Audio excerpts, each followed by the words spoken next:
જી આપનું નામ? હિતેશ સોલંકી.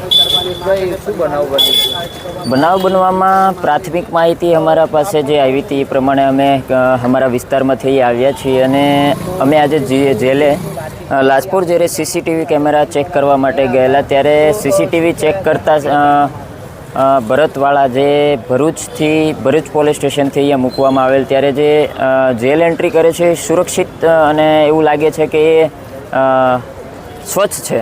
ત્યારબાદ એને ઝડપી રૂમમાં ચેકિંગ દરમિયાન જે લઈ જવામાં આવે છે અને પોલીસ દ્વારા અમને એવું કહેવામાં આવ્યું છે કે એમના પાસેથી એક સિમ કાર્ડ મળેલ, જે સિમ કાર્ડ મળેલ એમના, અને એ સમયે ઝડપી રૂમની અંદર 10 મિનિટ જેટલો સમય જે આ વ્યક્તિની અંદર રાખવામાં આવે છે મહેશને, ત્યારે આજુબાજુમાં જેટલા પોલીસ કર્મીઓ રહેલા હતા, જે ગુનાના કામે કેદીઓ હશે, બધા જ એ દરવાજાના બાજુમાં ગયા. એટલે અમે એવું માની રહ્યા છીએ કે જ્યારે ભરતને મારવામાં આવ્યો છે એના અવાજના લીધે તમામ લોકોએ દરવાજે જોવા ગયા છે અને જ્યારે 10 મિનિટ